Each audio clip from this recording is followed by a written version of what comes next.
Welcome to another episode of the Taming Hindrances podcast. My name's Phil.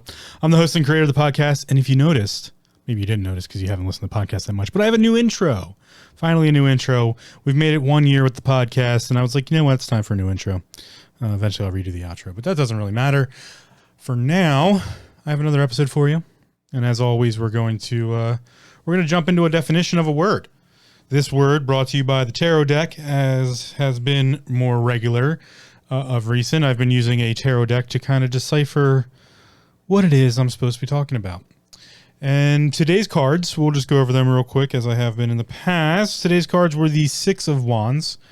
Six of Wands is a representation of a victory, but a victory that was in time coming. You know, there was effort put in. There was all sorts of stuff that led up to this victory, and it's a celebrated victory, but it's not celebrated forthrightly. Well, maybe that's the incorrect word. It's not celebrated completely in revelry of the individual who's supposed to be celebrating isn't the one necessarily celebrating. It's other people being like, hey, here's your accomplishments. Hey, you did a great job. Like, it's the acknowledgement from the outside sources that a victory has occurred. The person who fought the battle may not be the one who's exactly initiating the revelry. Then the next card is the High Priestess, and the High Priestess is a representation of, to make it very simple, a major arcana card here, so not very simple, but to make it simple, it's looking inward. It's finding out what's going on inside of ourselves. The High Priestess is very much introverted in the sense of like looking for the great mysteries of the world and life and what makes herself tick, and you know what is really going on inside of herself. That's what the High Priestess represents. And then the next up is the King of Swords. King of Swords is a representation of being very careful about how one speaks, how one orates or dictates, or how one uses language, by very carefully looking at all the facts, finding out all the information possible, sitting on that information, not saying anything actually, and just, you know, ruminating into, okay, what does all this mean? What's all going on here? And then one does speaking very specifically, so much so that they might forget about emotions or how someone might take their wording. That's kind of the King of Swords representation there. And then the last card was Temperance. And before we get into Temperance, I almost entitled this episode Temperance, but it's called Essence. And it's called Essence because that's where, if we take that idea of it's a victory that others have recognized, you've clearly done some sort of effort or work, but it was internal work. It was the High Priestess. There was self-actuation, self-change, self-exploration. And the King of Swords is the recognition of that through right action, right speech, taking in all the information. And this is kind of that realm of, we've, for the last 52 episodes on this podcast, looked at self-awareness. We looked at mental health. We've started looking at spirituality. We started really diving into who we are and what makes us tick and what is our essence. And so the last card here was the Temperance card. And the Temperance card is what you do with that essence. The Temperance card in the major arcana comes after the Death card. And so in the Fool's journey, the Fool dies, death, but not, you know, maybe not a physical death, some sort of actuating death of like something happens to break down some part of the Fool, and they learn about themselves. And the Temperance card is that realization. Temperance is the realization of how things used to be, how things are now, and being able to understand oneself enough to show the world who you are, speak your truth, you know, act in accordance to who you actually are, having a firm understanding of who you are, and thus acting accordingly, you know, letting the world know, like, yeah, no, this is what I represent. This is what I'm about. You can't sway me for no reason. You got to show up if you're going to make me sway my opinion or do something the way you want me to do it. Or it's that type of reaction that Temperance brings about. In my life, I've had a great bit of temperance, and I've had quite a few deaths and ego redirections, and I'll go over some of those to kind of give you a better idea. But these things build essence. And essence is it's a big term here. It's a big understanding. It's a big idea. The reason for that and why it is so big and so important is because essence is a measurement structure. What we deem to be essential, which is actually the definition we're going to start with. We're going to start with the definition of it. Essential. Essential, the definition, thank you, Merriam-Webster's dictionary, as always, as an adjective, is of relating to or constituting essence. And we'll get into what essence is here in a second, but it's of the utmost importance. It's what would be considered basic or indispensable, necessary. It's being a substance that is not synthesized by the body in quantity sufficient for normal health or growth, and thus must be attained by diet. This is what we talk about: essential amino acids, essential vitamins, essential minerals. These things are essential to our bodies continuing to live. Remember, I separate the health bodies out into the physical health body, the mental health body, and the spiritual health body. And in this conversation, I want to bring in all three of those pieces together and to come up with like a really, I don't want to say defined, but a really good understanding of, or a really good dive into what is essence. So if we have things that are essential, we have, amino acids, vitamins, minerals, food for the body. We know an essential ingredient to life for us here on this planet is to have technology. Those technologies those technologies making up heat, shelter, clothing, food processing, to have, food. So we require technology to live. That's essential to our lives. And with that, there's the definition of what would be known as essentially, which is the fundamental ideas of everything. So things that are essential are basic. They are indispensable. They are necessary. They're of the utmost importance. And I think sometimes we say like, oh yeah, it's essential, but we don't quite give it that level of what it actually means. Like, for it to be essential, it is basic. The base level, everything completely, like, without something's essential piece, it doesn't exist anymore.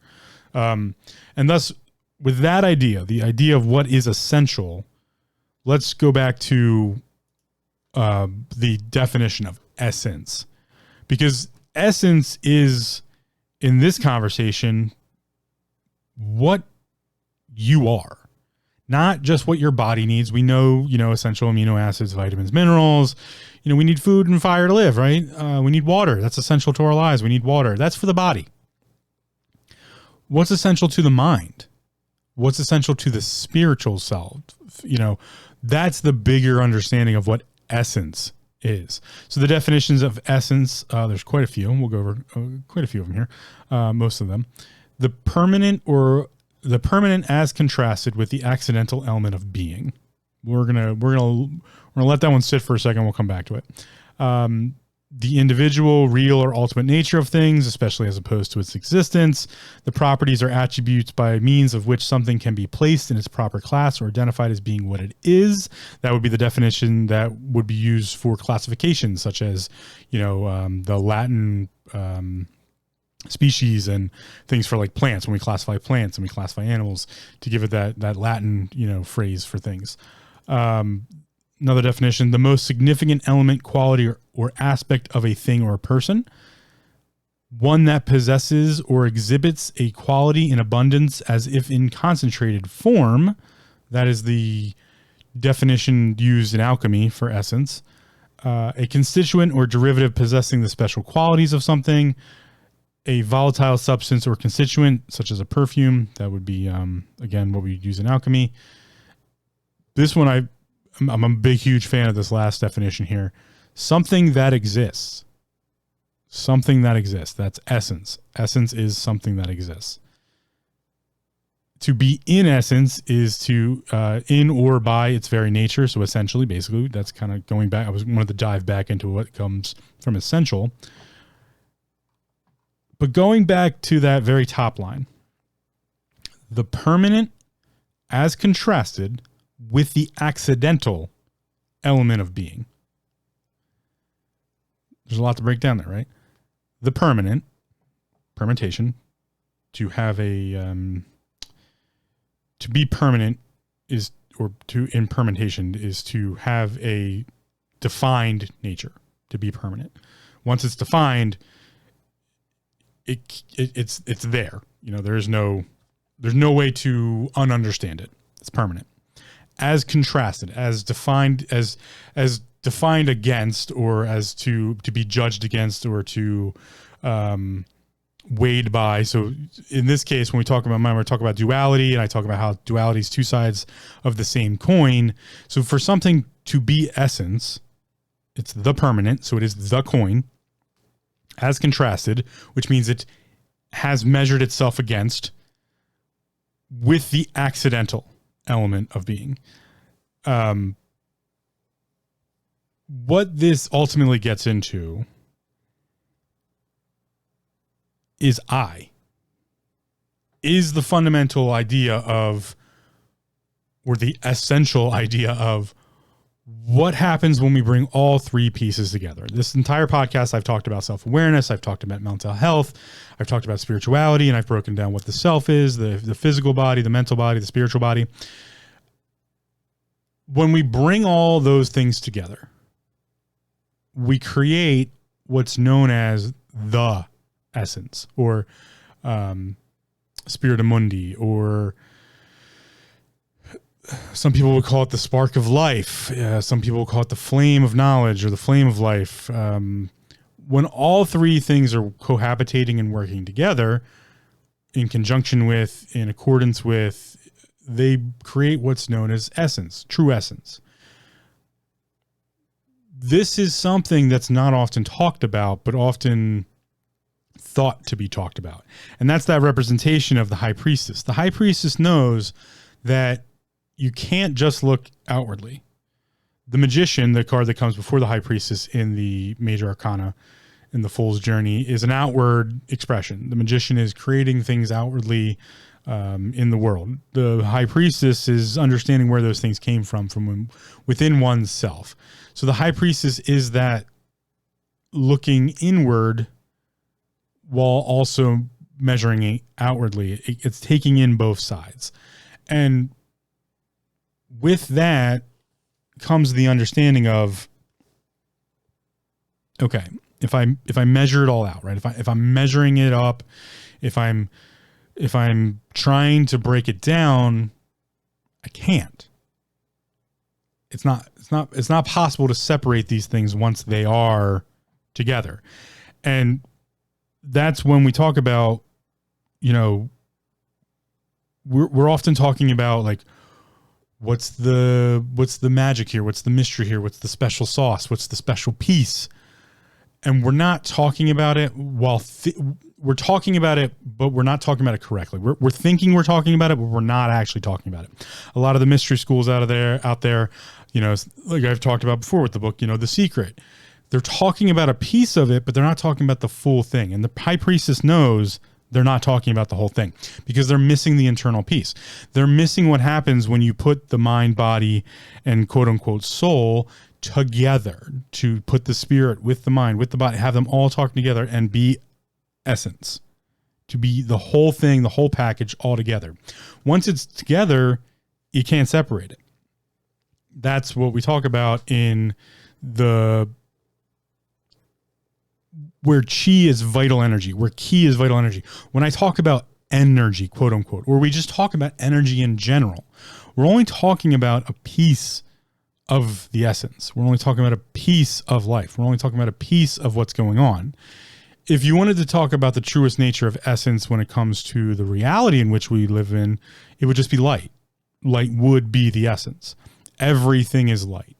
In some form, function, or factor, everything is light. We have the helium atom, and we have, hydrogen, oxygen. We go down the empirical table, and it's just the next octave of the atom before it. It's the next wavelength structure, which is why the wall next to you, or the ground underneath your feet, or, the individual molecule becomes hard light. When we can start to touch it, it's just hard light.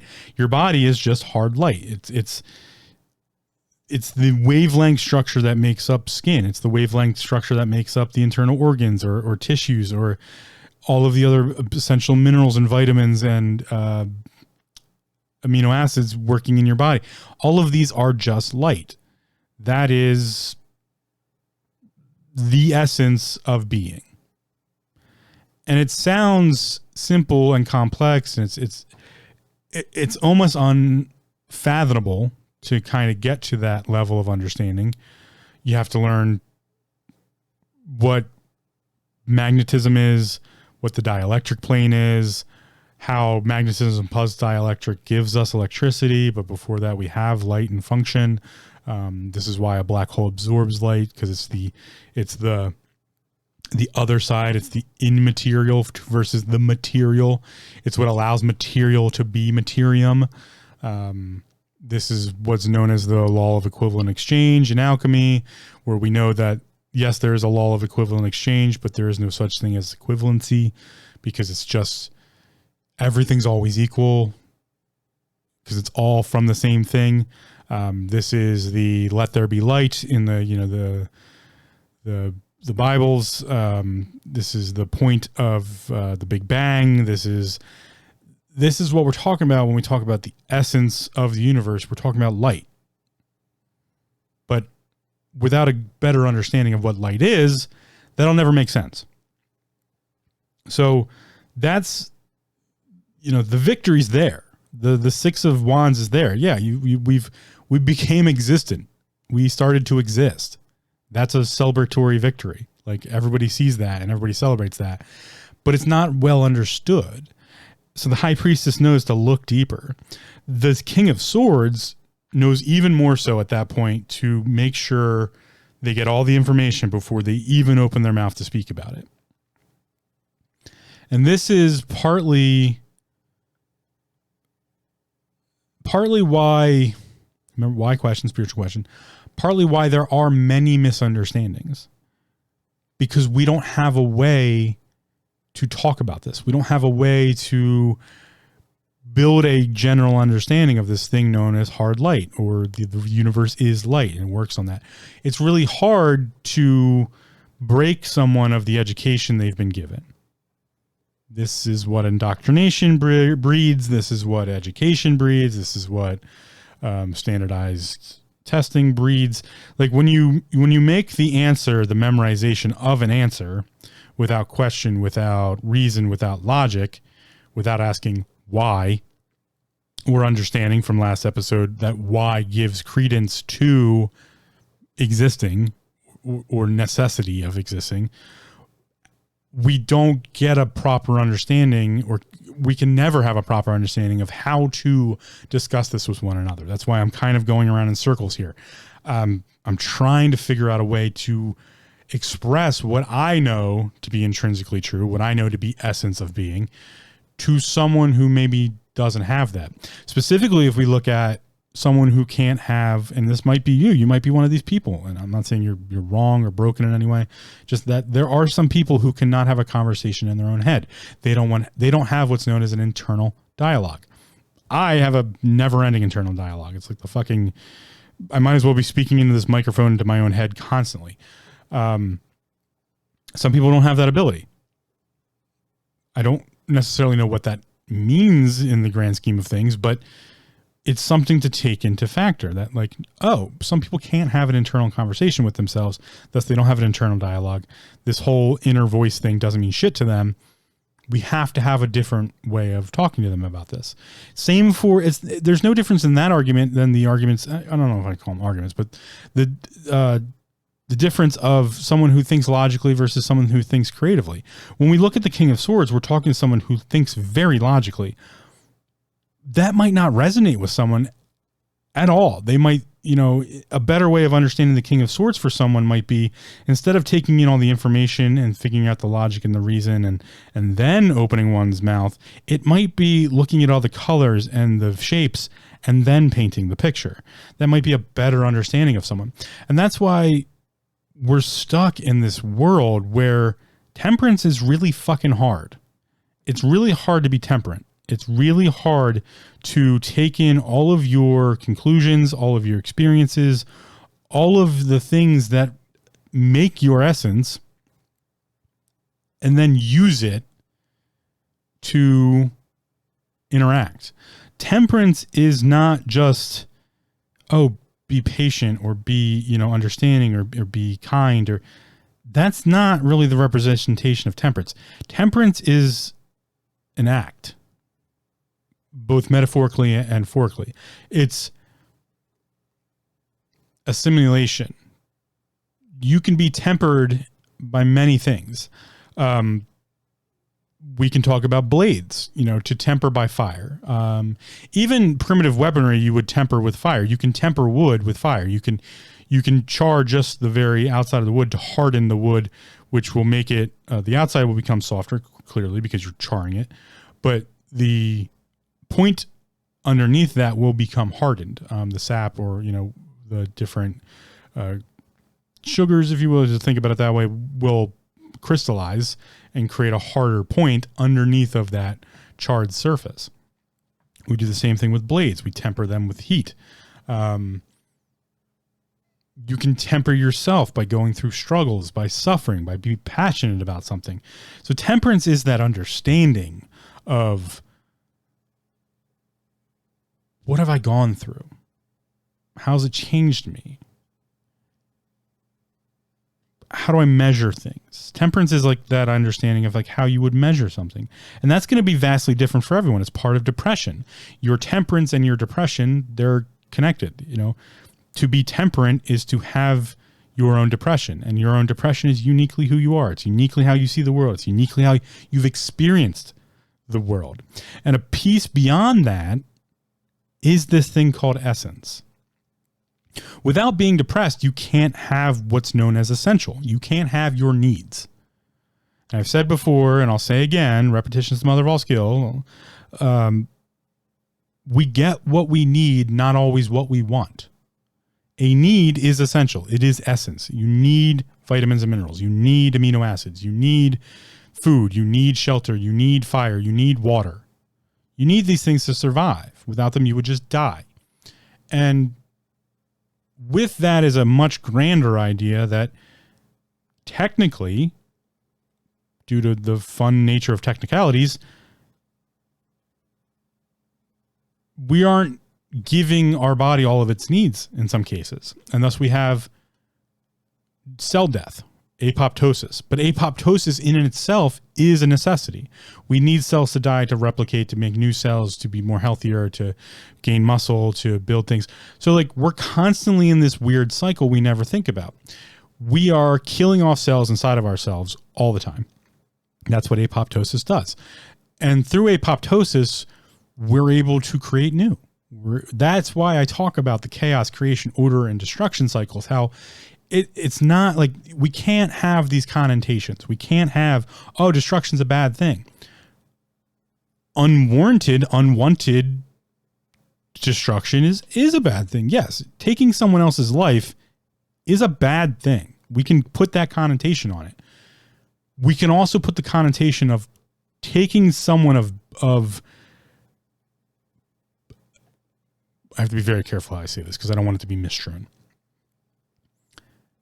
Taking the life of an individual who is a horrid creature, I'm going to put it that way, because what I'm saying there is they've removed the humanity from themselves. If someone decides or makes the decisions or does the actions in which they stop being human, which means they would then be a creature, taking their life could be given the connotation of, yeah, that was the appropriate action, right?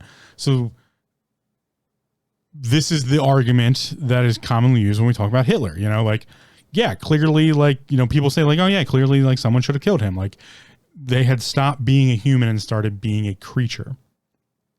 They were unhelpable, unreformable. This gets into some very dirty, nitty gritty ideas, but this is the reason I'm bringing it up is to talk about the connotation of things, to talk about the removal of the connotation so that you can better understand what's going on. If I connotated the King of Swords with its logic, reason, and it's all verbiage, that's not going to speak to someone who is more creative, more pictures, colors, and, maybe doesn't have an internal dialogue that would sit there and talk about, let me bring in all this information. Let me let me figure out what the true understanding is here. Let me get all the logical. Oh, do I have all the information? No, that might not speak to them. So we can't talk to them in that vernacular. We can't talk to them in that methodology. In that conversation, I have to bring up this world of essence. And this world of essence means you're responsible for figuring out the ways in which you understand the connotations and the conversations you're not getting or not possible to be had with you. You're also responsible for breaking down what might be the barrier so that you can better inform the individual. Like, I don't understand what the fuck you're talking about. It doesn't really quite make sense. Maybe try putting it in. Like, this is how I learn. This is how I understand. That's the conversation of temperance. Temperance is that understanding. It's having looked inside of oneself and let that childish nature die. Let the childish nature of, oh, someone else should take care of me and you know, someone else is responsible for all of this. Letting that die, that's the death card, comes before temperance in the major arcana. And understanding that, like, oh, no, I'm responsible for all this, and these are my needs. These are my wants. I'm gonna get what I need. I'm gonna get food, shelter, water. You know, I'm gonna get. You know, maybe you're someone who needs companionship. Maybe you're someone who needs. You're gonna get what you need, not what you want. Or you're also gonna constantly seek out your needs. You know, we get hungry. We go and we find food. So that's all on the base level of the body, right? So let's bring the mind into the conversation, because in order to find essence, we have to talk about all three pieces, because without them, we don't have essence. We don't have the permanent as contrasted with the accidental element of being. That's why that top line definition is a mind fuck, but it's got all the pieces right. So when we talk about the mind, what's essential to the mind? Well, the mind also needs amino acids and nutrition, and you know, it needs all these things to continue being the physical mind, the connective piece to the materium. But the subconscious space, or the internal space, the space of the high priestess, what's that need? Stimulation. You definitely could be someone who requires stimulation. I would argue that there's a lot of people out there that require a lot of stimulation for their mind that they don't get, so they act accordingly. They act out. They get mad. Kids, you know, the ADHD argument, the hyperactive child. Like, it's possible that they're just not getting enough stimulation, and thus the only action they have is to cry out for help in that regard. There's also overstimulation. So like, these are the things that go into psychiatry, and these are the things, the realm of medicine that I stay out of. You know, I don't really talk medicinally. Well, no, I talk medicinally. I don't talk about registered Western world medicine. I'm not a doctor. I cannot diagnose or prescribe. I'm not a psychiatrist. I don't talk about depression as far as diagnosing for chemical imbalances and you know, all those other things. That's not my world. I think about these things in these base terms of, the mind might need stimulation. It might also need no stimulation. It might need to be like, I need a fucking quiet space to gather my thoughts. Or if you're someone who doesn't have that internal dialogue, maybe you need a fucking mirror and a quiet space so you can have a conversation with yourself. Maybe you need a piece of paper to write things down. Maybe you're a journaler. Maybe you keep a diary. Maybe that helps. Maybe you're someone who makes lists.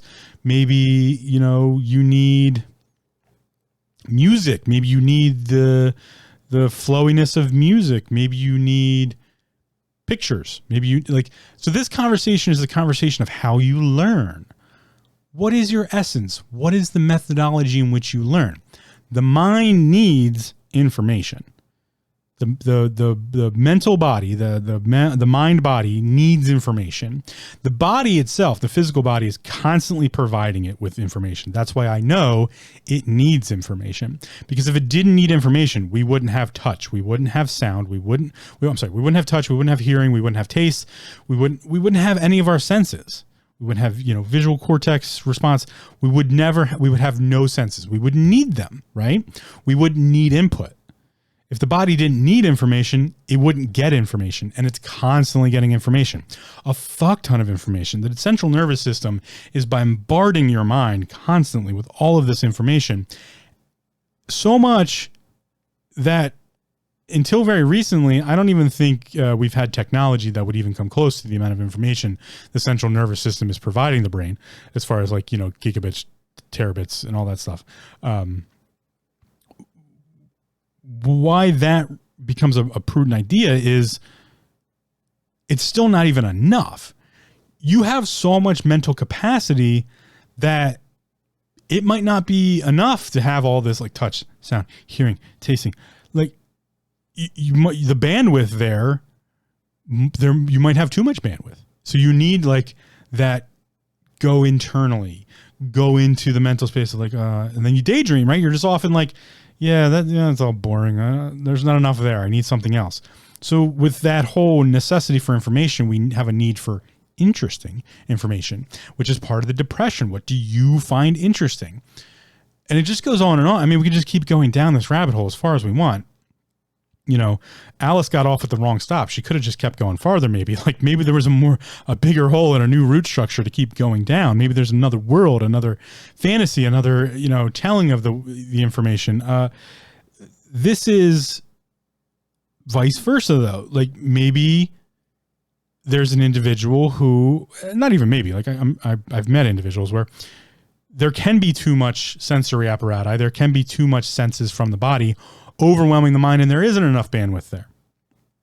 And so putting in more is just going to go horribly wrong. So the need there is for less input, for maybe 5 minutes, 10, like who knows? But these are the things that you need to learn about yourself. The requirement here is now a need. It's essential that you learn these things about yourself, because without them, you can't have temperance. Without them, you can't have your coin system of how you measure things. You can't be you if you don't have an understanding of what these are, and you can't leave that up to someone else. I've been shouting that since fucking day one in this podcast. Stop leaving this shit up to everyone else. Start figuring it out for yourself, because the sooner you do that, the more you can be you can live your life, you can understand things more, or maybe you can change the things you want to change. If you don't have an understanding about something, you can't really change it. And oddly enough, the whole conversation about, and I know I'm all over the place on this one. This is just kind of my essential nature of just like, I'm long-winded. I'm all over the place sometimes. There's just reels in my head going crazy. The information's just going out there all the time, and I just want to share it and give it out. Yet I'm very antisocial, so I only do it through a podcast or one-on-one with people. Anyway, the conversation of using the tarot deck or using divinatory processes or astrology or reading your daily horoscope or listening to the I Ching or all of these things is this conversation with the world, with the universe, right? You often will find in the mystical nature of things, in the mystery schools or in the mysticism world, people are like, I'm talking to the universe. I'm having a conversation with the universe. And that's fine and dandy for them. It really is, because you can have a conversation with the universe. The universe is constantly trying to talk to you. You just don't have the bandwidth to understand it most times. And I'm not faulting you here. It's really tough, to be honest. It's very tough to have that bandwidth. This is what meditation might open. This is what all sorts of self-awareness and exploration opens. This is what it means to be an awakened individual or an enlightened individual, is to have this conversation with the universe. Some people do this religiously through their faith or beliefs and have what's known as prayer and conversation. But the problem is, at least the problem I find, what some call downloads.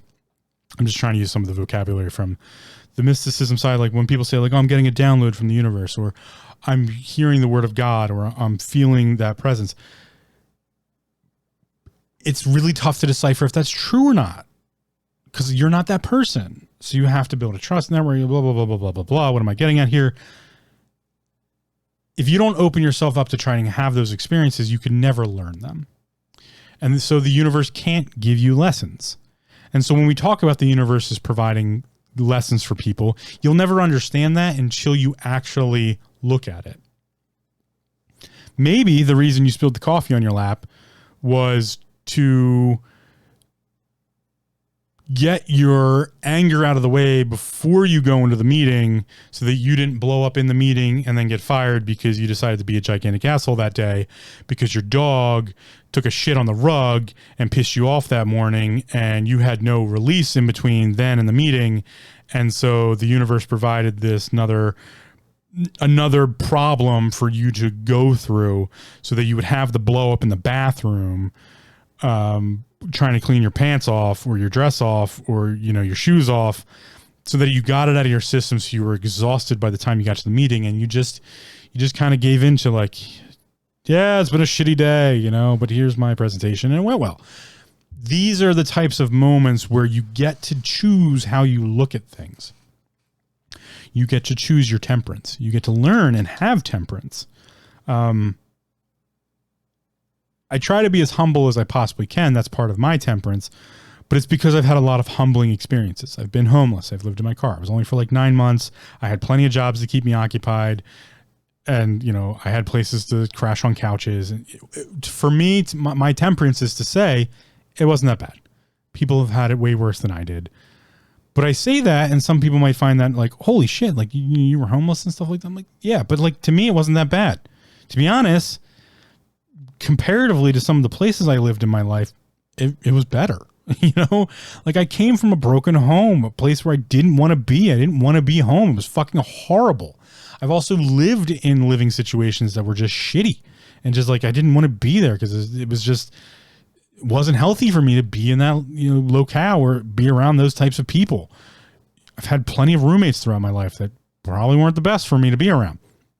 So, or not even roommates. Some of them were leasees, I subleased apartments. So that level of shittiness existed to make the temperance of like, oh, living in my car wasn't like terrible. Like, I don't really see it as that. It wasn't that bad. So that's the idea of temperance, but it goes into what your depression is. And that has to do with what's essential to the body, what's essential to your mind. What kind of stimuli do you need? What kind of stimuli could you deal without? Do you not really need or need to not have? And making those decisions for yourself. I made the decision that I didn't need the stimuli of my family being shitty to one another and being shitty to myself and the lies and, all the other crap that went along with that, the sexual abuse that I went through that was constantly being reverberated back in my head because I had to either interact or hear about the individual, then also know that they were sexually abused at the same time. So like, am I going to play this blame game? That's not really going to work. And then to know that there was, mental conditions involved and other conditions and just this laundry list of bullshit and shittiness that everybody was going through. I didn't need that input. I didn't need that input anymore. Every time that I had to interact with my family, something shitty happened and I felt shitty. And that was just not a need for my mind. My mind didn't need that. In fact, it needed not to have that input. And so I eliminated it from my life. And I've been much better ever since. That's not to say I wish harm or terribleness upon my family. That's why I don't name names or, I don't really give out information of who or what or when, because I don't need them to have a repercussion against them. I don't need people to know, honestly, that they were involved. I talk about the involvement, the overarching scheme, the story itself, because that's very important to how I came about or how my mind works around things. Or so it also specifically in personal relationships, it's a long, deep conversation that if I'm ever going to have an intimate relationship, they deserve to know about me because it does affect how I interact in certain ways. So this is the needs of my mind. I also had a point in time where I needed martial arts every day. I needed the action of going somewhere where I could just leave the world behind as soon as I opened the door, go into the studio, and I just practice martial arts with the people I enjoyed practicing martial arts with. And I just did that. Or I went to work and got out of my home life. And, those were my mental needs. And everyone's are going to be different. But I really had to sit down and look at like, what are they? Okay. And again, the needs of both I need and I need to not, the double negative. Avoid the double negative. I need and I need to not. That works for the body as well. The body needs nutrition, needs heat, needs water, needs shelter, needs sleep. It needs to not drink, smoke, lack sleep, eat shittily, not exercise. So it needs to not do those things because that makes it unhealthy. And we have rules of engagement for that. Remember, everything's warfare for me. So I look at the rules of engagement. The rules of engagement say, okay, you mentally need ice cream. Sure. That means you need to do some sort of counterbalance for the body to absorb that hit. That's kind of, I don't see people always put those things together. And it's tough to learn this. And in modern society, we just want, give me money, give me food. I just want to get fat and be lazy. And, I don't want to have to care. I want everything on a silver platter. We breed that in today's society because we have people who live that life and we want that. But again, you don't get what you want, you get what you need. And the need here is, for some people, you need to do 50 push-ups so you can eat a pint of ice cream. That's just the need, to balance that out. Because we have to take care of the body. We're in charge of it. So, we've talked about the body. We've talked about the mind. Let's talk about the last piece that we don't always incorporate. What do we need spiritually? Well, last episode, I kind of defined what that looks like. We need why questions. And we need to ask why questions because by asking why questions, we are thus important. And by being important, we give some sort of value to the whole thing. Well, if the body needs nutrients and the mind needs nutrients on the physical level, in some way, the spirit needs nutrients. The soul, whatever you want to call it, needs nutrients, resources. We don't necessarily know what those are. And there's a lot of schools of thinking as to what they are.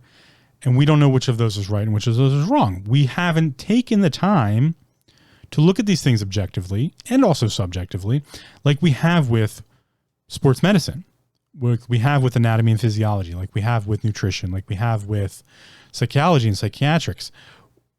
And even then, we're just kind of brushing the surface with all these things. In the last 15 years, we've learned so much about the human body and the mind. We've changed the game in most cases. The shit we talked about 30 years ago is irrelevant. We're wrong. That goes all the way back to ancient medicines. And this is where a lot of this came to the forefront for me. When I looked at things like Iamblichus, I looked at philosophers like Iamblichus. I looked at philosophers like Paracelsus. I looked at philosophers like even Plato or I looked at even more modern individuals. If you look at, I lack, the necessity. I don't have the need for me to remember names and stuff like that. So that's why part of why I lack people to reference or, people to quote is because I don't find a need for them to be I would never expect someone to be like, oh yeah, Phil on the Taming Hindrances podcast said this. I don't have a need for people to do that because that's part of my stupid humbleness of that degree.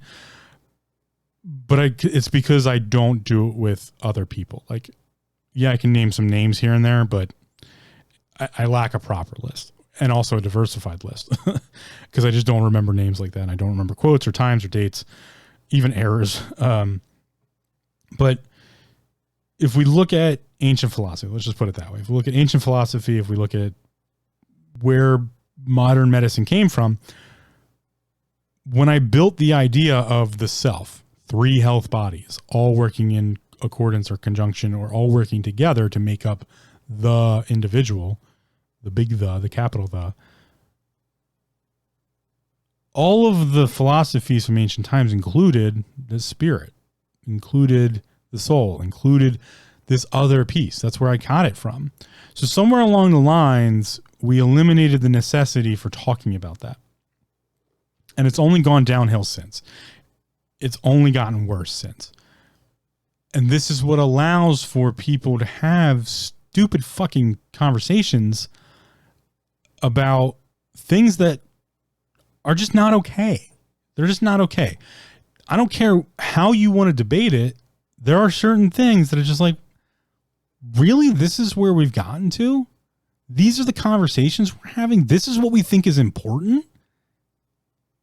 That's the frustration that I have, and I know others share that frustration, because that's what allows for coercion. That's what allowed for kings and queens to, say that there were something called a peasant. That's what allowed for the noble class to exist. That's what allowed for there to be this divisional line from the very beginning that some people are more important than others. And yeah, you know what? Rationally, there may be arguments for that. But the baseline shouldn't be that. If you start with the baseline, some people are more important than others. If that's your baseline of conversation, if that's the essence of your argument, you're already wrong, because you don't know. You don't have a conclusive argument for that. There's no way to say the autistic child who was born and, struggled with autism till they were 14 or 15 won't somehow figure out how to live with that and then go on to invent some fucking crazy thing that changes the world. Oh, wait, we do have an argument in the other that has happened. There are individuals like that who have done those things. There's the whole classification of what we call an idiot savant. I don't even know if you're allowed to use that word anymore. It's probably not PC, but fuck it. Like, there's that understanding. There's also the argument to be made that someone who might be deemed by a noble class to be unimportant or not of importance is important because we can learn things from them. We can learn something from everyone. People who ask why questions, anyone who's ever asked a why question is important. Go listen to episode 52. It's probably the most important episode I've done. 52 is the essence of this podcast so far. The asking of why questions and how that makes someone important to the universe in a whole. So when I talk about the body and the mind, we have to talk about this other piece known as the spiritual side, or the other, whatever you want to call it, classify it. I don't care anymore. That needs nutrients too. I've never seen a conclusive argument as to what even that looks like. Some people say, in the Christian community, like, you got to pray to God. In the Islamic community, there's prayer as a nutrient for the spiritual, but there's also exaltation, which is a weird function of like living for and dying for one's God, and how that gets misconstrued quite a bit.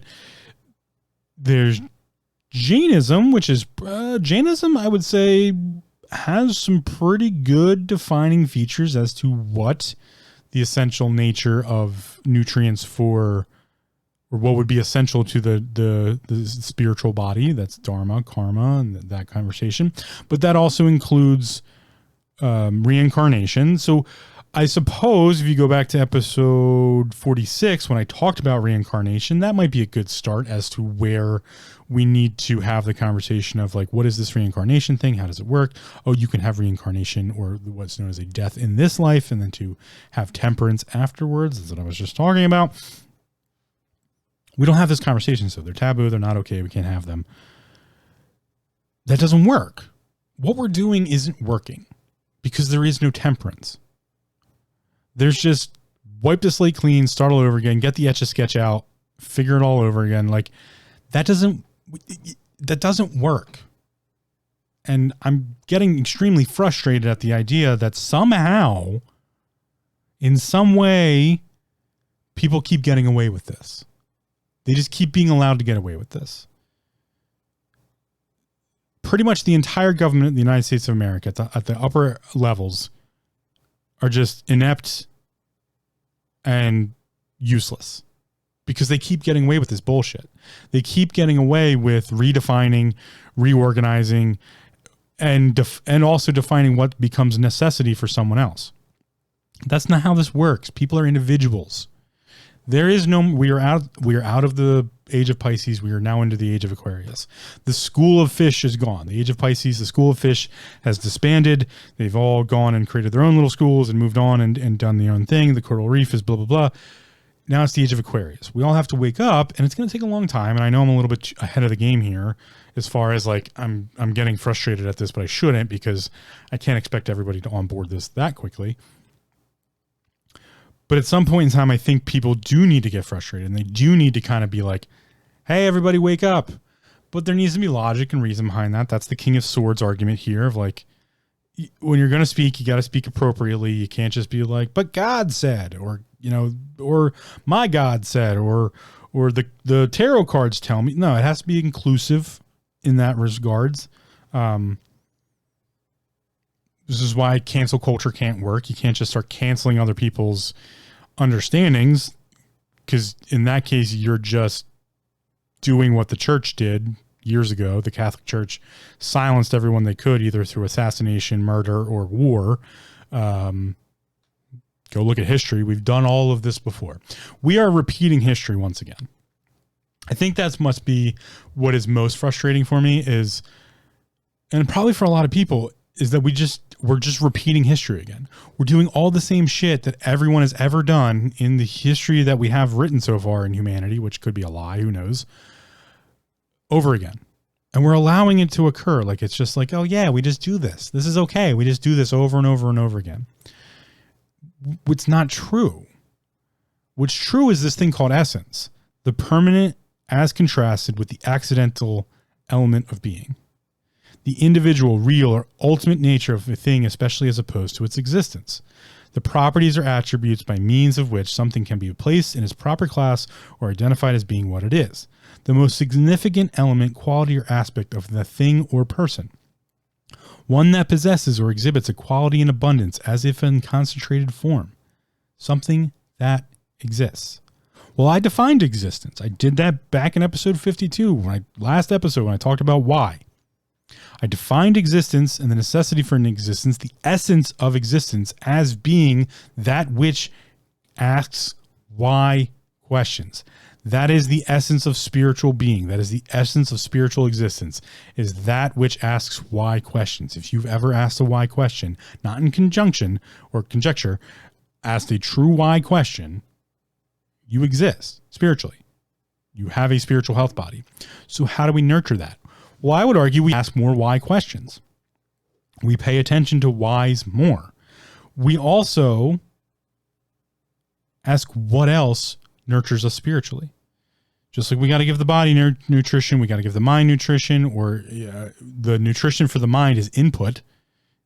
That's the mind is in necessity of. The body is in necessity of essential ingredients, vitamins, minerals, nutrients, fire, blah, blah, blah, water. The mind is in essence, the mind's necessity is information, just stuff to do, electrical storms. It needs that. The spirit needs both of those things, as above, so below. It needs some sort of nutrient, and it also needs some sort of input.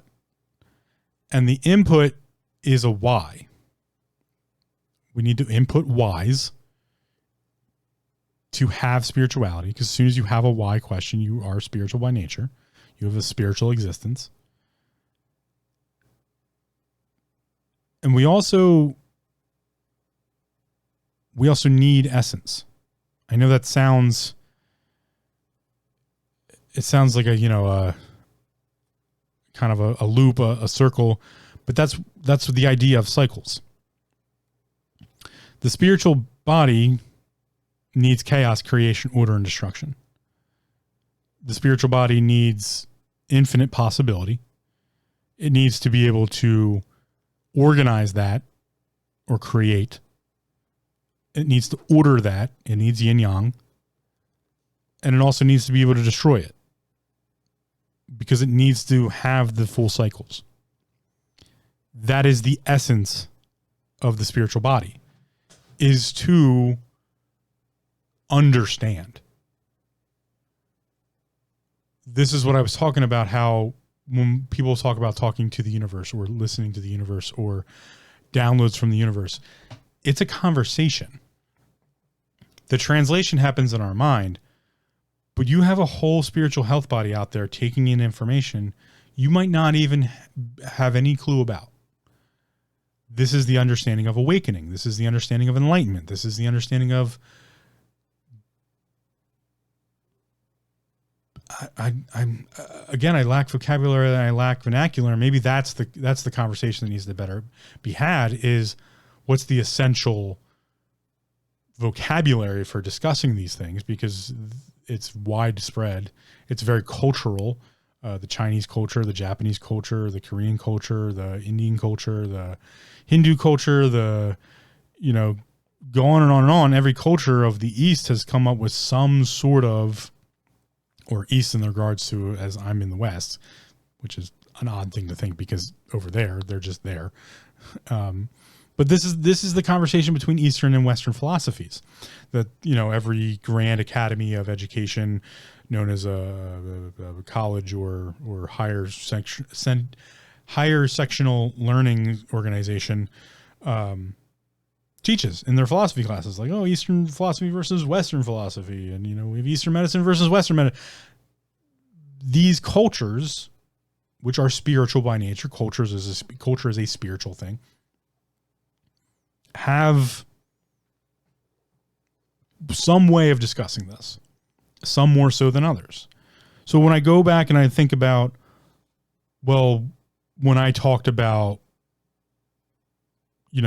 magic, and I talked about ego, and I talked about passion and listening and tranquility, reincarnation, purpose, faith, love, ever since, episode 42-ish, even before that, when I talked about intuition, instinct, insight, imagination, the senses of the spirit, but also when I talked about chaos, creation, order, all these things that I've been talking about recently when it comes to spirituality, right? When I broke down the fact that culture is spiritual, I think I hit on some things that might be the necessity to the spirit. I think the spirit is weighted in time and space. And I'm going to lack the way of how I want to talk about this, because I'm literally trying to piece it together as I talk about it. This is how I come up with information. This is how I come up with understandings. This is how I draw conclusions. I just do it. This is my temperance. This is my Six of Wands, my victories. I don't know they're victories until someone else tells me that it is. That's how I practice body work, is I just intuitively have a conversation with someone else's body and help their body figure out what's going on. And then later they come back and they do, like, dude, you did an amazing job. I'm like, I feel great and blah, blah, blah. I have no idea. To be honest, I have no idea. I'm doing that. I'm just going with it.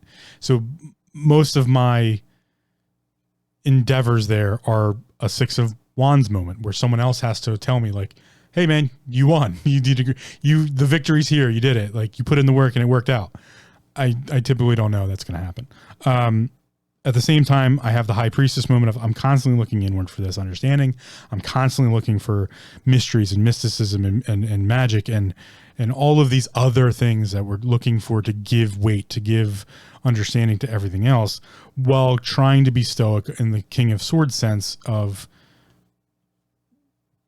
understanding more before I even open my fucking mouth, but also understanding that I constantly fail in the regards of when I do open my mouth, I forget to keep in mind other people's feelings or emotions, or just emotions and feelings in general, which is where my temperance comes from, where how I judge things comes from. And so maybe hopefully that gives you an understanding of how I try to piece this stuff together. And right now I'm trying to piece it together in the moment by saying, when I talked about how culture is spiritual, I think the spirit's nutrients, what would go into giving nutrition to the spirit, to the soul, whatever you want to call it, has to do with its weight, its magnitude, its magnetism in time and space. This is the argument to say that there is such a thing as the soul, as the spirit, as that other. This is the argument for it, is the fact that there are nutrition for it. The universe has provided elements of existence that go to fuel the spirit, to go to nurture the soul, to even have that conversation, to have asked why, and to given it an existence. The fact that imagination exists. These are the things we talk about when we talk about nostalgia. When we talk about feeding the soul. When we talk about putting your essence into something. When I talked about in the magic episode, when I talked about kodadama, the Japanese word for, words having power, there are other understandings in the world about, putting your essence into something. And I should have looked these up ahead of time. I honestly didn't even know I was going to go here. But there are words in other cultures outside of the English culture or the Western culture that specifically mean to do these things. And I apologize, I don't have a vocabulary to give you, but I know they exist at least.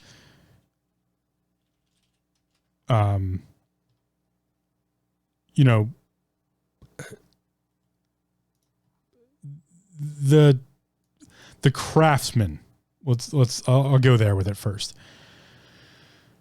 The craftsperson who puts their essence into something, it can be said that they put their ki or their chi or their prana or their chakra or their soul or, that when I talk about effort, that whole effort thing, I keep trying to look up words and it's just not going to work. So I'm just going to go with it. I apologize.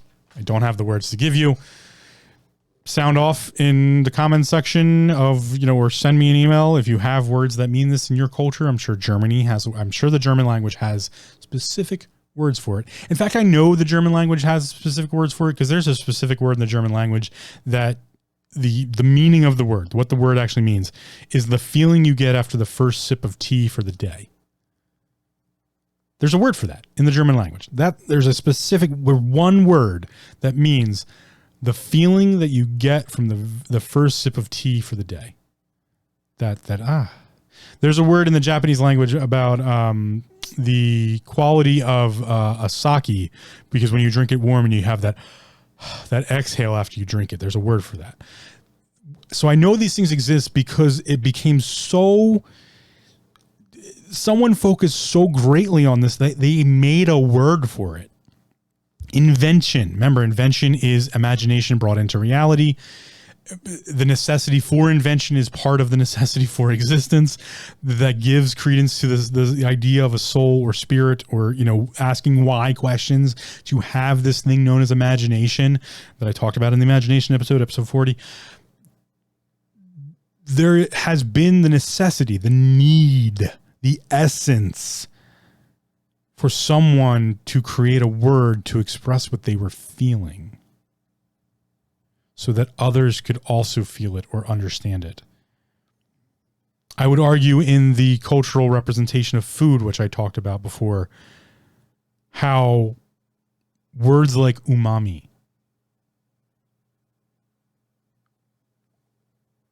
became that. A way to express something that was so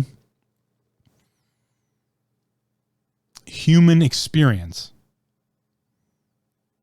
that it required a specific word to define. This is the understanding of Kotodama. Kotodama is that understanding that there are words that carry power, that they are magical by nature. This is kind of what I was talking about in the magic episode of the necessity came about that a word must be created, a symbolization in the vocabulary that is expressed through the vibration, light, of sound waves, of air by the vocal cords, so that someone else would have an exact representation of what it is you were feeling, understanding, and they too could understand it as well. Thus, the necessity of language is spiritual, while also being mental and while also being physical. To bring something into a wavelength, sound, which is vibrational, which technically all wavelengths are vibrational, the Hertzian frequency situation. The sun is producing wavelengths that we just can't hear. but it's also producing a sound. This is why we can, in astrological bodies, we can pick out the frequencies of astral. Mars has a vibrational state. Venus has a vibrational state. Pluto has a vibrational state. God damn it. Don't forget about Pluto. It still exists.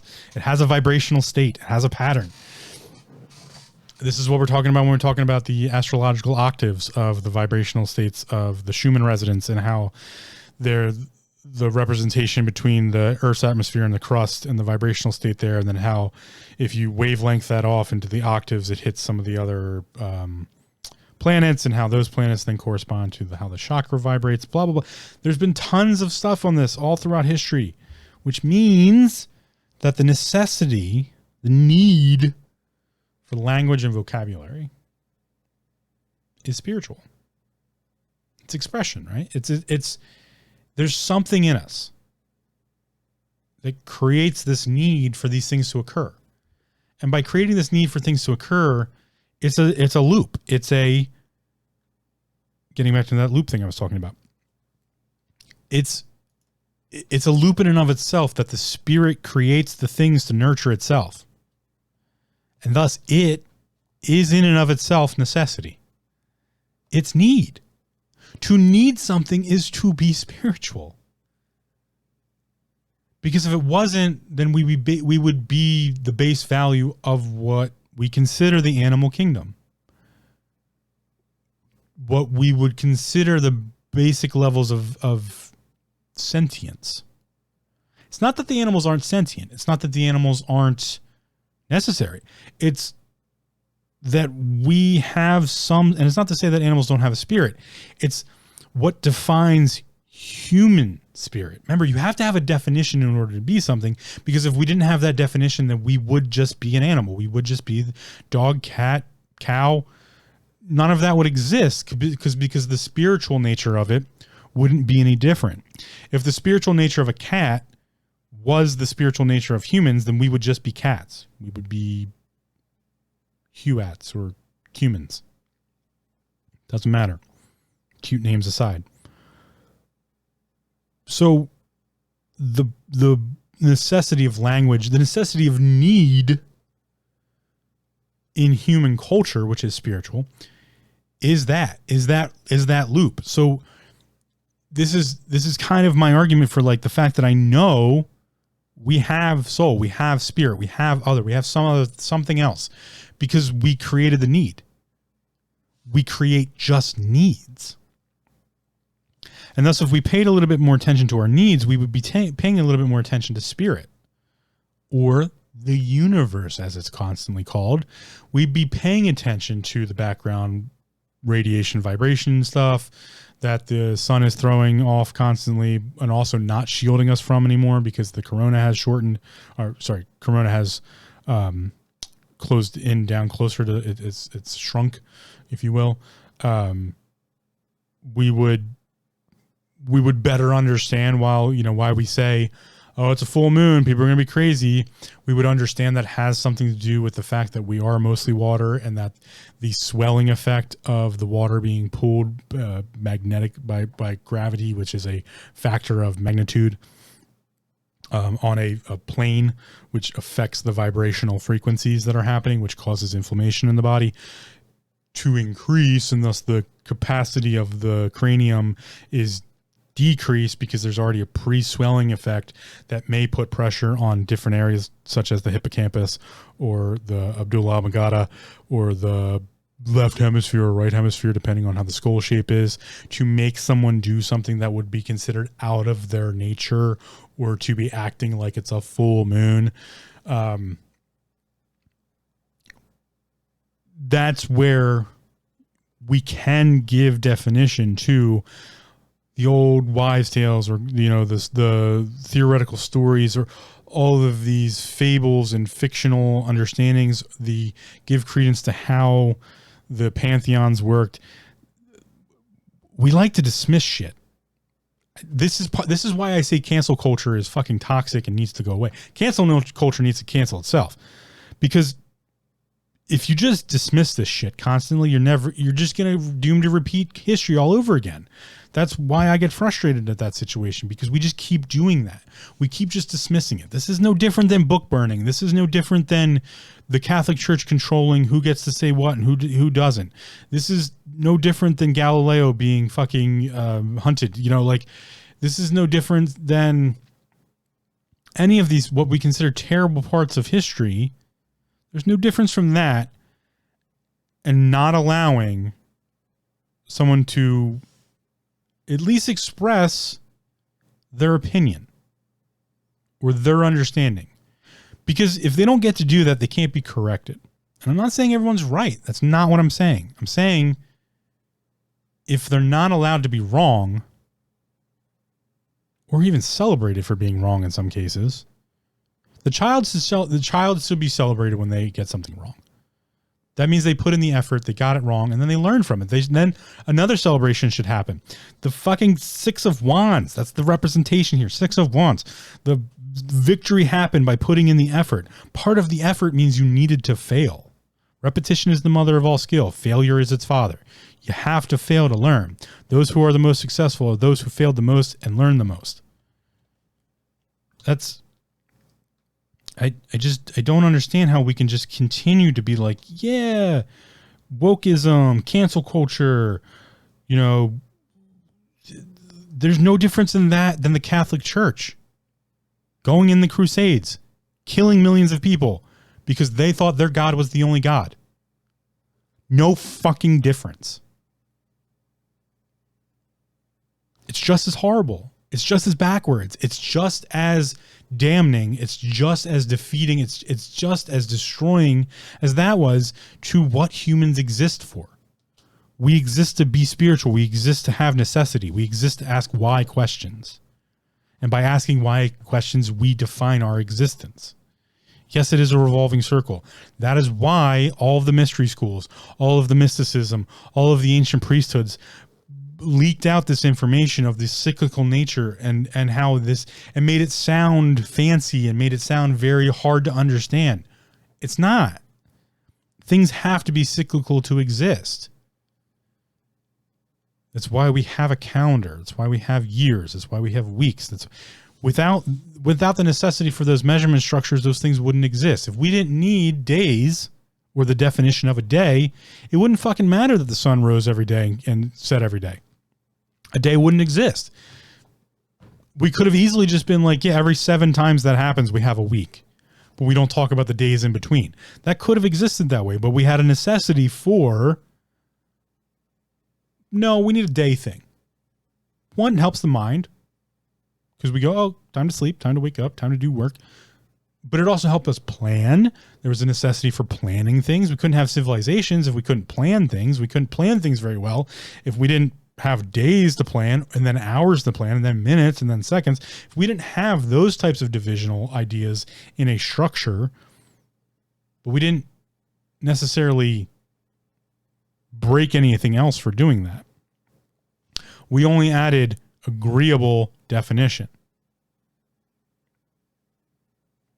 That's the resistance piece of the soul, the spirit, the other, having the necessity of weight, of magnitude in time and space. I think that's what Iamblichus was talking about. I think that's what Paracelsus talked about. I think that's where many philosophers who delved into what I call resistance of measurement. This is what I talk about when I talk about depression being uniquely who you are. I can't draw divisionable lines between humanity. I can draw divisionable lines in something along the lines of time and space. Because that allows for planning. It allows for a better understanding, better definition, better speech, better vocabulary, better vernacular. Dividing humans outside of the realm that they are humans spiritually, that doesn't help. That that division, those divisional lines that we draw all the time between skin color, eye color, hair, genetical background, religious organization and affiliation, even in regards to cultural, representation, all of the things that go into those arguments, they don't add definition. They destroy conversation. And if you destroy conversation, you're destroying spirit. You're destroying our other health body. You're taking nutrition away from it. So we should be encouraging conversation. We should be opening new avenues of conversation, exploration, discovery. That's what we're good at. That's what drives us. That's what motivates us in a lot of cases. And the fact that we've taken a lot of that away or made it more complicated has really done a detrimental effect to our youth. The internet fucked some shit up. It was no longer possible for the little kid to go out and enjoy finding out what a grasshopper was, jumping in a puddle and no, you can just watch someone else do it and then realize that someone else has already done it. And that really hurts. It really hurts when you take the exploration and adventure out of existence. Because our existence is defined by asking why questions and finding answers. To ask more why questions. That is to be spiritual by nature. And we know we are spiritual beings because of the necessity to ask why questions and to have why answers and the reciprocal cycle of all of that. To have infinite possibility, then to give it some sort of definition and create something and then order it and then realize that I can make it bigger and thus I'll just let that get destroyed and then I'll make a bigger or a better understanding or a broadening of things. We took that away with something like the internet. We took it away with even the idea of an encyclopedia. And in some cases, yes, this is great because it allows for more exploration and more adventure, but in some cases it's not because it doesn't allow for that. Can you blame children for being excited about video games, about fantasy movies, about, new stories in that regard? No, absolutely not. How could you possibly argue against video games? How? Video games are one of the last bastions in which a child can go explore and adventure and find something new for themselves. And that's why the complexity of video games is constantly being pushed forward so that you can have those experiences. But then on the same side of that, there's a whole group of individuals who are destroying that, streaming and all that stuff. But that is their explanation. That's their adventures, that they're trying to create this new thing by sharing their experiences in the way in which they do things. It's good and bad. It gets to have both connotations. It gets to have no connotation. But it does bring up the argument of there's no longer the ability for a person to be the big fish in a little pond or strive to be that when it's just a bunch of little fishes in a gigantic ocean. So in that regards, new avenues must be opened. New adventures, new reasons to define our essence, new essence in and of accord must be brought to be available.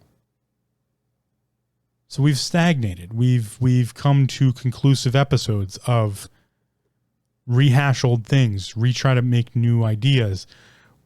The creative outlets don't exist the way they used to. It's very hard to invent a new word. In fact,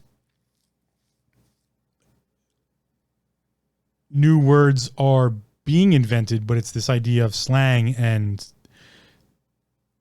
that begins with a negative connotation, that it should be owned by only a certain understanding. It should only be, this is really going to piss some people off. I'm thinking this out in my head and I'm like, man, this is going to piss some people off. So I'm going to say, there's not a big difference between the understanding of making up new words and slang and that making you cool because you can use those words and you understand what they mean, in comparison to nobles having an aristocratic dialect. They're the same function. Let's say that again, piss some more people off again. Inventing vocabulary that is not inclusive, that's not the right word because that's being corrupted quite a bit. Inventing vocabulary to be judgmental with is no different than the argument against the aristocratic dialect that was way back when, to show a representation of an education level. So by going the opposite direction, you're actually going the same direction. Maybe that'll mean something for someone comparative to another. I really don't know at this point. But it is a breakdown of essence while being close. I think we're really close in a lot of regards. We're really close. We're just not exactly applying it correctly. And it's probably not the individual's fault. It's because there is coercion, there is corruption, there is a ruling class that still exists. And do some people have the necessity to be ruled? Absolutely. That argument is prevalent through all of history, that there are leaders who came into power under their understanding that people needed to be ruled, that people needed to be led, and to have that argument. And there are clearly some that do require that. But shouldn't it kind of be up to them? Shouldn't it kind of be up to them to have the ability to give what we call consent? I would argue that there's many people in the United States of America that don't consent to taxes. It's forced upon them, which means it's not right. There was no consent. The consent is that I was born. That's not consent. There's no consent there. Well, the argument was supposed to be no taxes without representation, right? What representation do I have in government? What representation do I have? Zero. The answer is practically zero at this point. So the answer that they came up with was just make bigger government. Oh yeah, if we just make it a bigger government, more people will be included. That's not true. That's not how that worked. Had it worked that way, it would have been great, but that answer didn't work. It was actually the wrong answer. And thus, the bigger the government got, the less people that were included. Because it became an inclusive club, became a private society, became a private organization. The Fed, the Federal Reserve, is a private organization. It's not part of the federal government, and it's not a reserve. The WEF, the World Economic Forum, is not a public organization. It's a private organization trying to run the public. See, this is the problem with the Roman Senate and the Roman Forum destroying itself and becoming just the oligarchy of two sides without representation for the individuals. This is the, King of England and the Queen of England deciding that, the Americas had to pay tax. There has not been a point in time where the idea of America hasn't been the test. And the test has failed immensely, time and time again. And thus, those failures have been learned from. How far can you push a people till they revolt? How much taxes can you levy until there's a revolt? We're the rule, not the exception here in America, and we celebrate it constantly.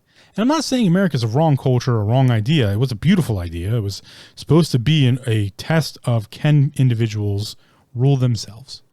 And the answer was no. The answer that they concluded was no, they can't. And I don't know if I consent to that. I don't know if a lot of people will consent to that idea. So this is what I'm talking about when we talk about other people being in charge of the essence. Other people being in charge of your body, your mind, your spirit. No, you're responsible for that. That's what essence is. Because if you don't have that essence, you don't exist. And by agreeing that you don't exist, then you give them power over you. This is the part of, people when they talk about being a sovereign citizen of the United States of America. Their argument's not wrong. Their methods might be a little wonky, and it's a legal gray area, and their reasons for wanting that might be a little elusive, or dare I say, sometimes corrupted or coerced in their own regards to what they want to do with that freedom. might be negatively connotated, but the argument's sound.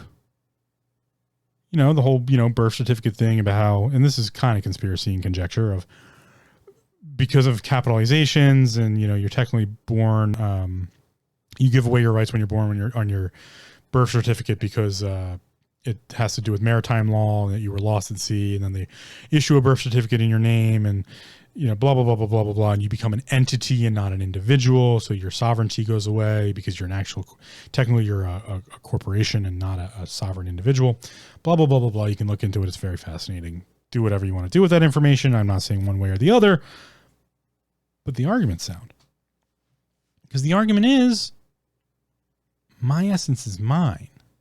Your essence is yours. And that's where this idea of temperance really hits home in the end. Yeah, you can have the Six of Wands. You can have the High Priestess. You can have the King of Swords. You can put them all together, but without temperance, you don't have the essence. And the essence is asking why questions.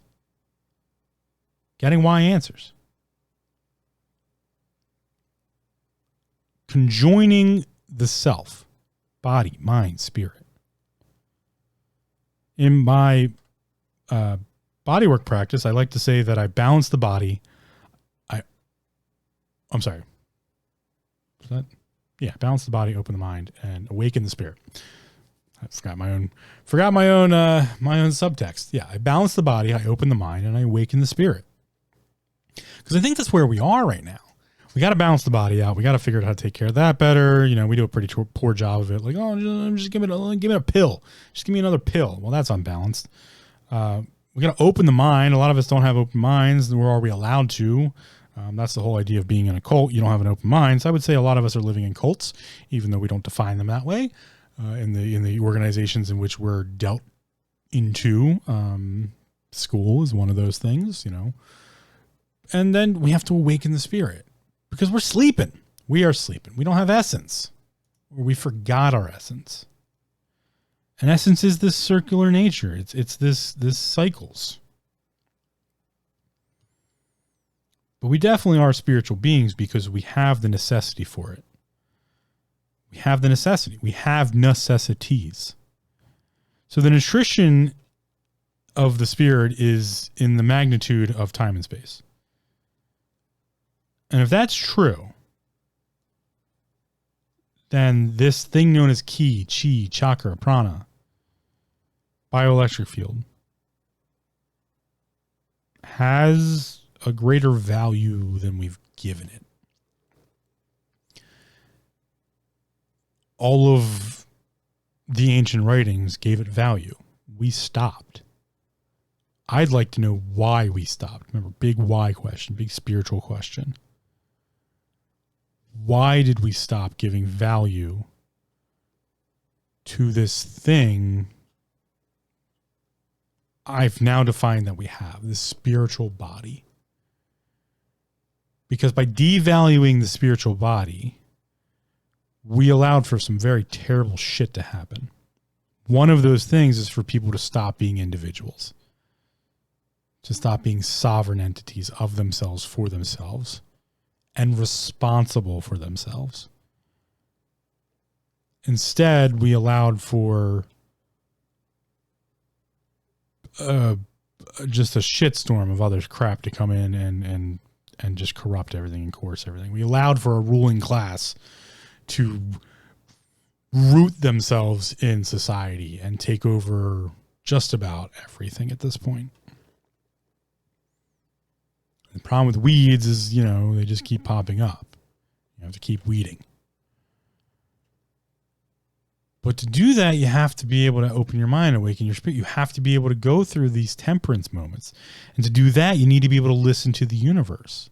So that's what essence is really about. I ramble on about these things over and over again, but essence is that necessity to listen to the universe, what it might be telling you, to try to open your mind to it, try to open your imagination to it. That there is this thing that is important. There is this thing known as the spirit, the soul, the other health body. And we have to take care of it. And there are ways in which we destroy it, in which we do harm to it, in which, this is what's called the spiritual warfare. A lot of modern religions don't.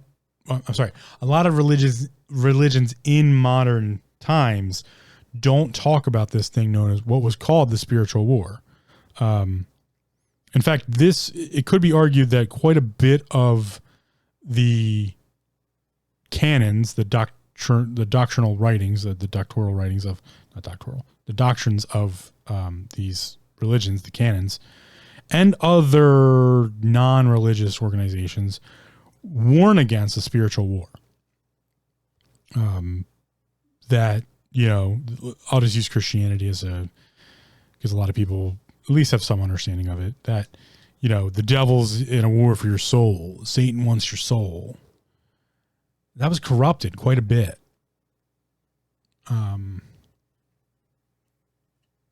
The general warning there is that there is this thing known as a spiritual war. And there are things that degrade the spirit, that degrade the soul, that do harm to it. And that there was these forces, for lack of a better term, who wanted to save your soul, to save your spirit. But the corruption occurs when there's only one party that can do that. And that party's not you. That's a dangerous game. It's a very dangerous game. To say that only one party, only one affiliation can save your soul. That they are true essence. They are true necessity and need. That can't be true. This is what I talk about the lie of creation. Because if we weren't to believe the creation stories and incorporate them into what would be known as a spiritual war, then the only answer is to die. That's the only answer, is you need to die. Now let's think about that a little bit. Let's just open your mind to this for 1 second. I know I'm crazy and I'm out there and I'm spouting some shit. Every one of these stories has to do with the only way you're saved is death. So they all want you to die.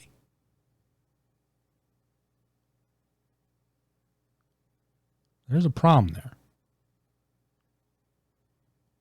Because in the cyclical nature of things, to say at this point that reincarnation didn't exist would mean your livestock, your cattle. So the question has to be asked, why is that important? Why do you need to die? Why do you need to live and experience and then die? To exalt a god? To give power to a savior? I have questions. I'm not saying there's no answers. Maybe there are answers. Maybe they are right. I am totally on board with the idea that, like, hey, maybe one of them is right. Cool. That'd be awesome. If we were like, yeah, we have a right answer, man. It's fucking accounting. Accounting's great in that sense. Like, you get right answers. But that's because they created the right answers for themselves. Double entry accounting creates the right answer. It's a self-fulfilling prophecy. But spirituality is part of essence. And so we have to deem for ourselves what's essential. That's what I'm getting at here. We have to deem for ourselves what is essential. And to do that, we have to have a conversation with ourselves about not just the body, not just the mind, but also the spirit and how they work together. What is the tangible and intangible? What is the material? What is the materium? What is the reality of all three bodies working together? What does that look like? What is it? What's it defined by? How does it affect you? What does it feel like?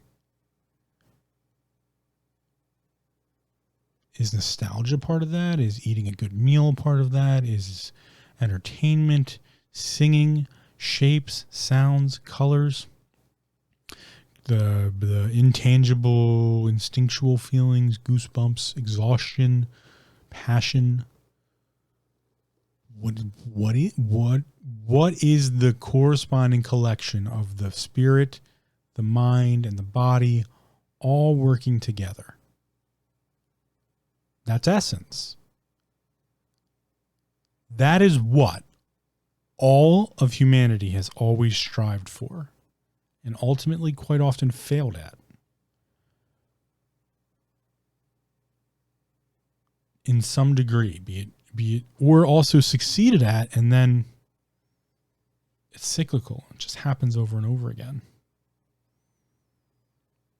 It's the argument of astrology for what's known as a Venus return. Somewhere around 32, 33 in your life, your chart, your astrological chart, Venus comes back and retests all the things that you had to suffer or go through in the beginning. It's called the Venus returns. So we've talked about these things constantly throughout all of history, all of ancient society and culture and spiritual nature. We've talked about these things. So I guess, I'd have to say, isn't that what depression really is?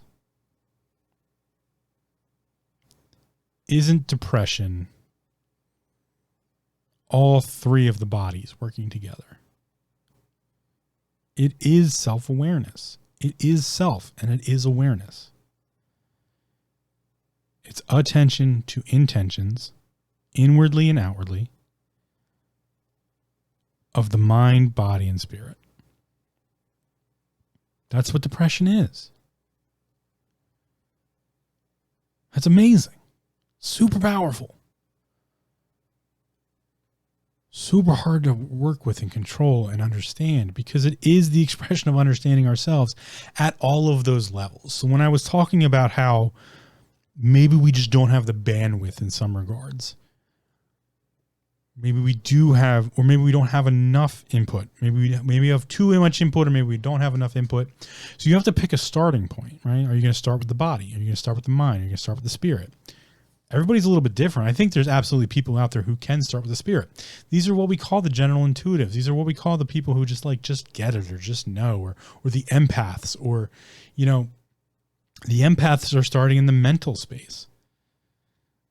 Or we have the people who are super athletic, and that's just what they they start with the physical. We all start somewhere, and maybe it's a mix,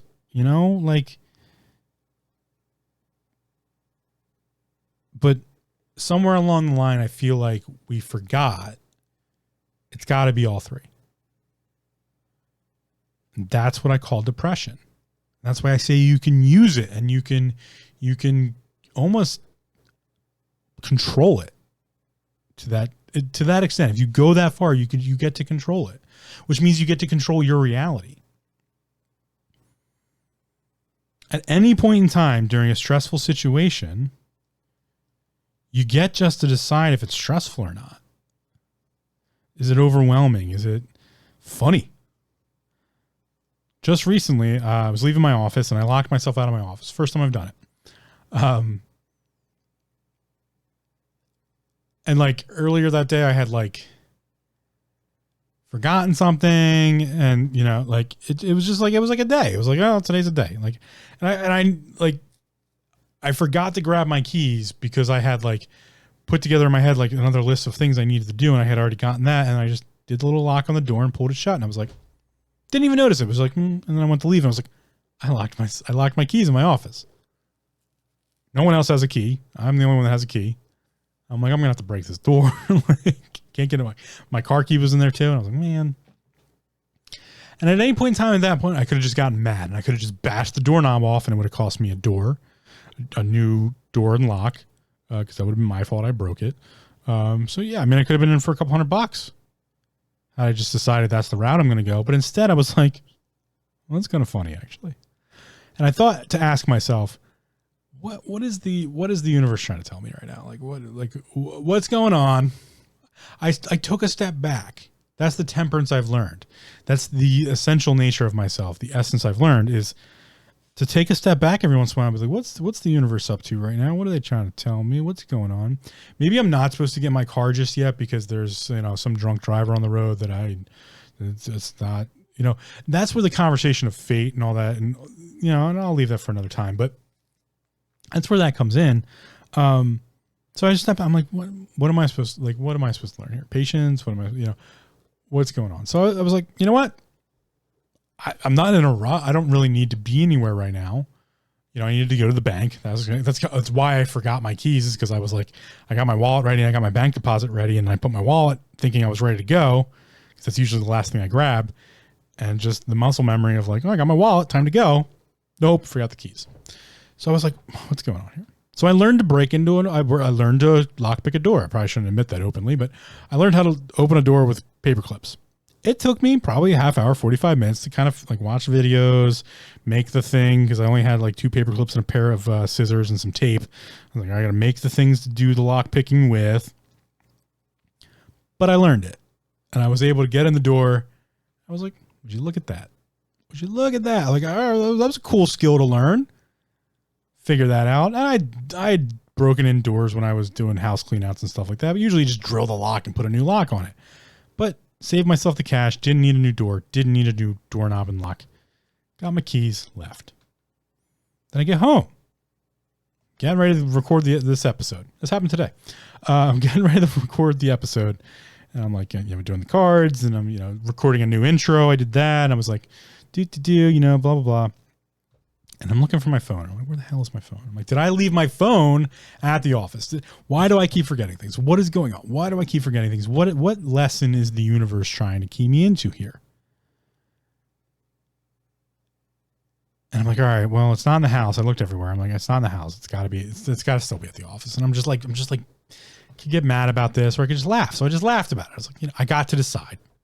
My temperance told me, I'm just going to laugh this. All right, I'll go out to the car. Might as well.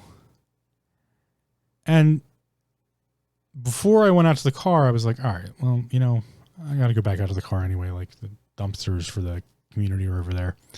I'll grab a bag of trash, take that with me. I'll take the trash out. Fun Phil fact. I neglect things at points in time because I try to make myself busy, or I get too locked into something. It's not a positive. It's not good the way I get locked into some things. Like, I'll just leave, it's not a giant mess. I'm not trying to say like I'm just like leaving dishes everywhere, but like I'll let the sink pile up a little bit too much, and I'll be lazy about loading the dishwasher, or every once in a while I'll be lazy about loading or emptying the trash, and I'll leave a couple pieces of trash on the counter. And it weighs on me a lot that I do that. And I know everyone does it every once in a while, and it's really not that big of a deal, but I come down pretty hard on myself when I do that. And it also puts me in this mental state of not being in a right mind or right place or using right vocabulary.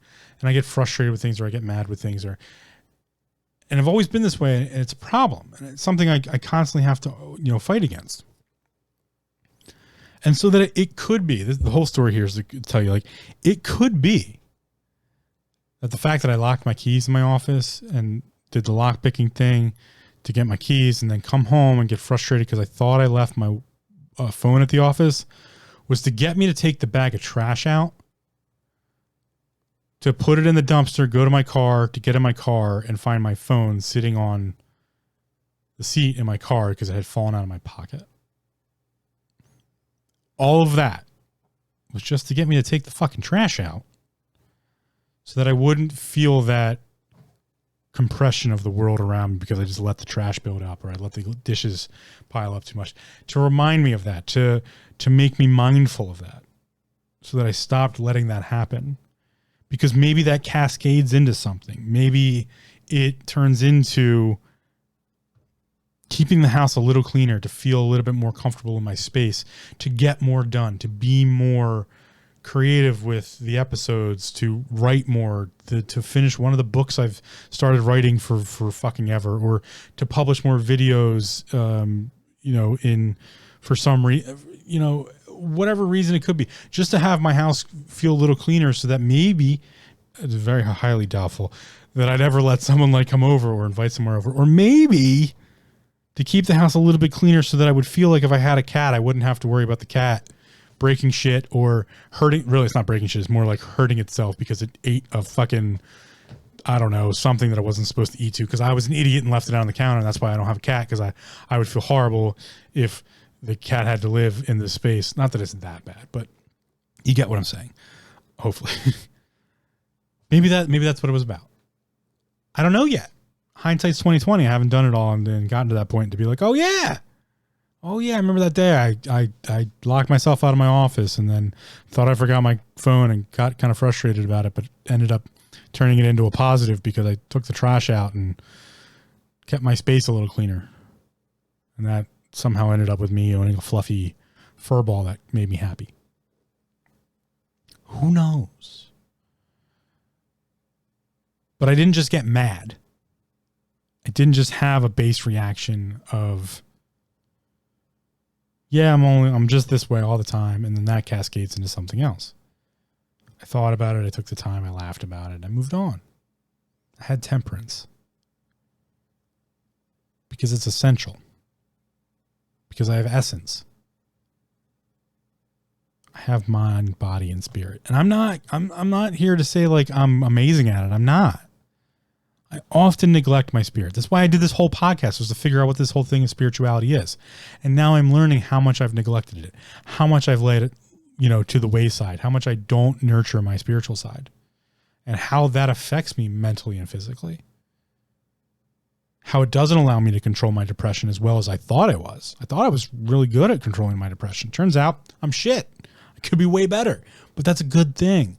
Yeah, there is an improvement that could happen. Like, oh, I'm not just stuck in this depressive state that I've been in for forever.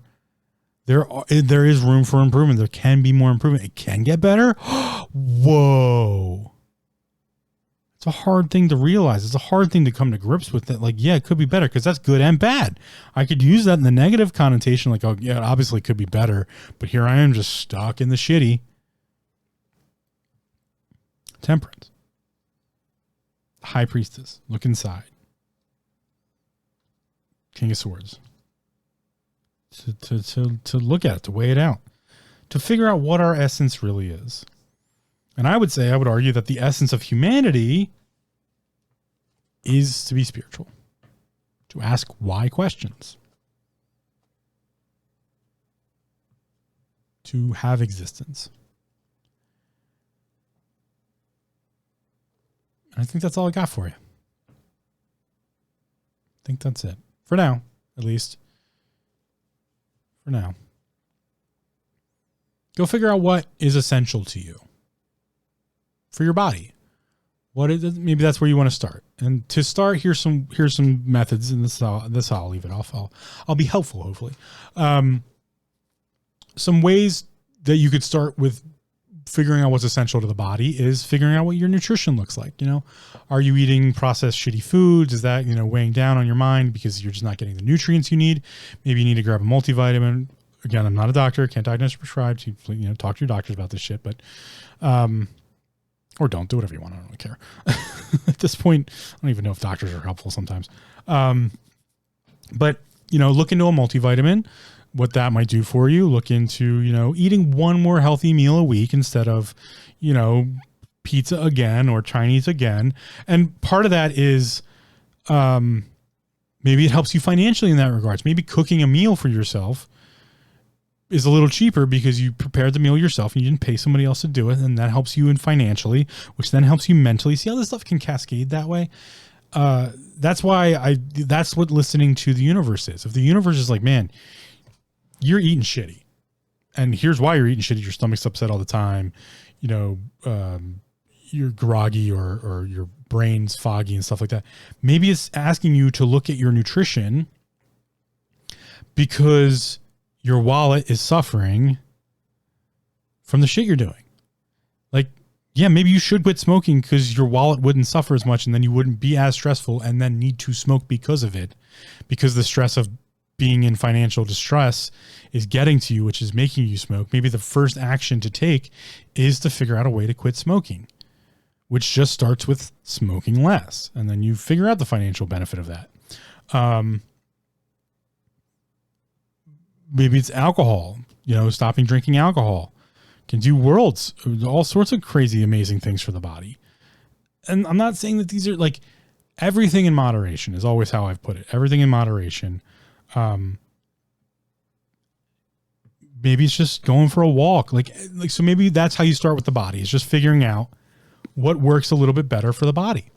Maybe it's the mind. Okay, let's start with the mind. Well, what does that look like?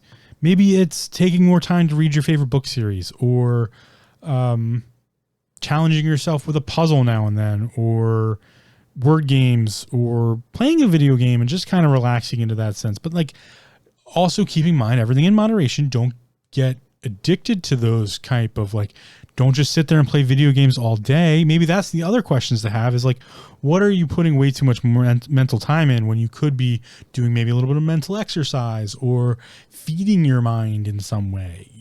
Listening to this podcast is a great option for that, I suppose. I should say that. But maybe it's another podcast that teaches you about something you're interested, or doing your own podcast and having the catharticism of expressing yourself in that endeavor. What else? Doing a tarot card reading for the hell of it, just to see if it's kind of fun. Maybe don't spend a lot of money on it, but try it out. Reading your astrology for a week. Reading your horoscope for a week or two, and seeing how it changes how you mentally look at something. It could even be reading your horoscope the next day for the previous day to see if that lined up in any way. To see if maybe, because I don't believe in I don't believe in following a horoscope as the be end all say of how your day is going to go or how your month's going to go. No, it's to take the time to read what could possibly happen so that maybe you could solve the pitfall just a little bit better, or avoid the pitfall in just a little bit. To give you an example, my horoscope for today, when I locked myself out of my door, was that I could have a financial pitfall of some sort. That it could, something could happen that would cost me money and then set me back in some way. So yeah, I absolutely could have just bashed the doorknob off or drilled it out and replaced the door. I was totally within my ability to do. I've done it plenty of times to all sorts of doors and situations. I know how to break into things. That was my job. I did house clean outs. You had to break into the house. Then I had to replace the door and put the new lock on and then give the new key to the realtor. That was part of my job. So I know how to do it. It's very easy. Apparently so was breaking into a door with a set of paper clips. But that would have cost me money, which could have possibly put me in the red for the week, or popped up down the line. Man, I really could have used that extra $200 I had spent on because I was an idiot about that. Who knows? That was part of my horoscope. So part of that went into my thought process for the day of oh, wait a minute. I probably shouldn't do anything that costs me too much extra money because maybe later tonight I get a bill I didn't know about. I don't know. But I was conscious of that.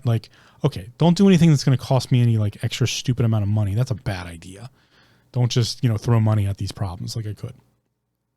So maybe look at your horoscope in that way to give yourself those mental exercises. And maybe that helps you look at things differently.